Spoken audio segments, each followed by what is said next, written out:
চায়নাতে আমাদের সাথে এত বড় একটা স্ক্যাম হয়ে গেল অ্যান্ড দেন আমাদেরকে আবার থানাতেও যেতে হলো। কেন থানায় যেতে হলো, এত কিছু এভরিথিং নিয়ে থাকছে আজকের এই blog. So hey everyone, welcome back Annie's world.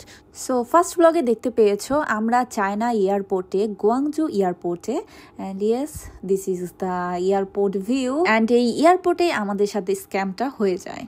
কি তোমাদেরকেও সতর্ক করে দিচ্ছি, যারা চায়না গুয়াংজু এয়ারপোর্টে ল্যান্ড করবে, দেন এখানে বের হওয়ার সময় তোমাদেরকে কিছু ট্যাক্সি ড্রাইভার তারা তাদের কারে নিতে চাইবে অ্যান্ড তোমরা না করা সত্ত্বেও পিছনে পিছনে ঘুরবে অ্যান্ড তারা অনেক বেশি ফোর্স করবে যাওয়ার জন্য।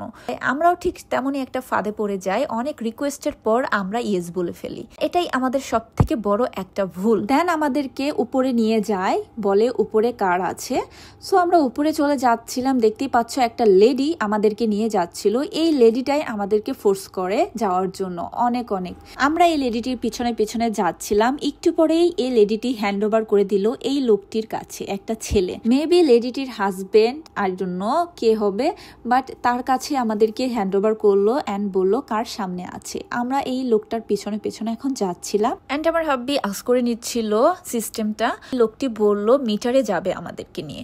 সো আমরা তো ভাবলাম ইটস ওকে, মিটারে তো আমরা সবসময় যেই থাকি, আমরা এতগুলো দেশ ট্রাভেল করেছি, আমরা এরকম কখনো সাফার হইনি, এরকম স্ক্যামের শিকার হইনি। সি এখানে অনেক কার্স অ্যান্ড আমাদেরকে নিয়ে যাওয়া হবে এই কারটাতে করে। সো কারে ওঠার পরে আমার মাথাটা জাস্ট এলোমেলো হয়ে গেল। কেন হলো একটু পরেই বলছি। তাও ভালো আমি ভিডিও মেক করছিলাম, ভিডিও করাতে আমার অনেক হেল্প হয়েছে। দেখতেই পাচ্ছ কার নাম্বার এভরিথিং আমি ভিডিও মেক করে ফেলেছি। সো ইয়েস, এখন আমরা কারে উঠছি। এই কারটা ছিল Chinese and by the way meter স্টার্টিংই হয় এখানে 18 ইয়ান থেকে অ্যান্ড মিটারের টাকাটা এত দ্রুত বাড়ছিল যেটা বলার ভাষা নাই। আমি জাস্ট স্পিচলেস হয়ে গিয়েছিলাম কেন এমনটা হচ্ছিল। এই মিটারের টাকাটা 1000-এ যেয়ে থামে, হু করে বাড়ছিল। আমি লাস্টে আর ক্লিপ নিতে পারি নাই, আমি যেটুকু নেওয়ার সেটুকু নিয়েছি, কারণ লাস্টের দিকে আমার মনটা অনেক বেশি খারাপ হয়ে যাচ্ছিল। কজ এটা বাংলাদেশি টাকায় 18,000 টাকা প্রায়। জাস্ট এই এয়ারপোর্ট টু হোটেল যেতে যদি 18,000 টাকা বিল হয়, ইটস টু এক্সপেন্সিভ।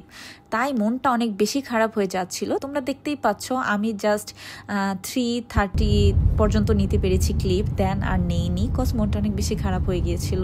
চায়নাতে বিগ একটা প্রবলেম, তারা কোনো ল্যাঙ্গুয়েজ বুঝে না তাদের ল্যাঙ্গুয়েজ ছাড়া। সো এটা অনেক বেশি টাফ হয়ে যায় অ্যান্ড এই ছোট ক্লিপ থাকাতে একটু হলেও হেল্প হয়েছে, আমি শেয়ার করতে পেরেছি এটা সবার সাথে। অ্যান্ড এটা নিয়ে আমি লাস্ট থানায়ও যাই। সো আস্তে আস্তে শেয়ার করব ব্লগে, stay tune. By the way দেখতে পাচ্ছ রোড অনেক বেশি সুন্দর, চায়না অনেক বেশি সুন্দর, ক্লিন সিটি একদম, অনেক বেশি গুয়াংজু সিটি আমার ভালো লেগেছে। এই টপিকে পরে আসি। অ্যান্ড দেখতেই পাচ্ছ আমরা হোটেলে অলরেডি ইন করে ফেলেছি। এই টাইমে একটু মন চাচ্ছিল না ক্লিপ নিতে, তারপরেও একটু ক্লিপ নিলাম ব্লগের জন্য। অ্যান্ড আমার হাব্বি এখানে কিছু ফর্মালিটিস সে ফিল আপ করছিল। এই হোটেলটা অনেক সুন্দর বাট একটু এক্সপেন্সিভ। এখানে আমরা স্টে করব 3 days, দেন আমরা চেঞ্জ করে হোটেল নিব।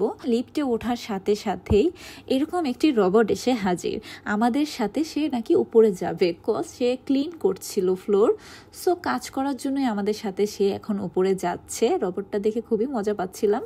অ্যান্ড এই তো আমাদের রুমে চলে এসেছি।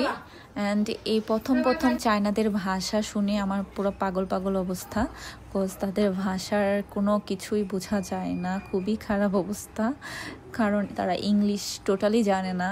বাই দ্য ওয়ে এখন আমি তোমাদের সাথে আমার রুমটা শেয়ার করব। রুমটা কেমন চলো দেখি। বিগ সাইজের একটা রুমটা অনেক বেশি সুন্দর, আমার তো অনেক বেশি ভালো লেগেছে। এখানে কিউট একটা সিটিং এরিয়া করা আছে, ডাইনিং এরিয়া আছে অ্যান্ড সাথে ট্রি, অনেক সুন্দর লাগছে। সেটআপটা অনেক বেশি কিউট, ওয়াল টেলিভিশন অ্যান্ড এখান থেকে জোস একটা ভিউ পাওয়া যায়। ভিউটা অনেক বেশি সুন্দর। এই উইন্ডো দিয়ে তাকিয়ে থাকতেই অনেক বেশি ভালো লাগে। প্রতিদিন ঘুম থেকে উঠে এই উইন্ডো দিয়ে সুন্দর ভিউ এনজয় করতাম। এইদিকে আমার হাব্বি সে কানেক্ট করা ট্রাই করছিল ওয়াইফাই অ্যান্ড এই লেডিটি ট্রাই করছিল, বাট নো, আমাদের ওয়াইফাই কানেক্ট হয় নাই। অ্যাকচুয়ালি এখানে কানেক্টেড দেখাচ্ছে but no wifi. So yes, এইভাবে আমাদের অনেক প্যারা খেতে হয়, হিউজ প্যারা খেতে হয়, হিউজ।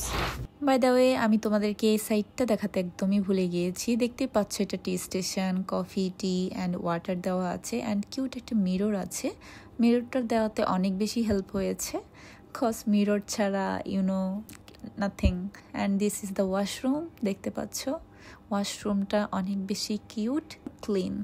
আমাদেরকে মিররে একটু হাই দিচ্ছিলাম। সি, এই পাশটাতে সুন্দর ক্যাবিনেট করা আছে অ্যান্ড লাগেজ রাখার জন্য স্পেস করা আছে, সাথে স্যান্ডেল দেওয়া আছে ওয়ান টাইম অ্যান্ড এভরিথিং, যা যা দরকার এভরিথিং ছিল। টোটাল বলবো রুম আমার অনেক বেশি ভালো লেগেছে। আর হ্যাঁ, তোমাদের কেমন লাগলো অবশ্যই কমেন্ট করে জানাবে আমাকে। নেক্সট ব্লগে দেখতে পাবে থানায় গিয়ে আমরা কমপ্লেন করি ওই ড্রাইভারটার নামে। So stay tune and is world.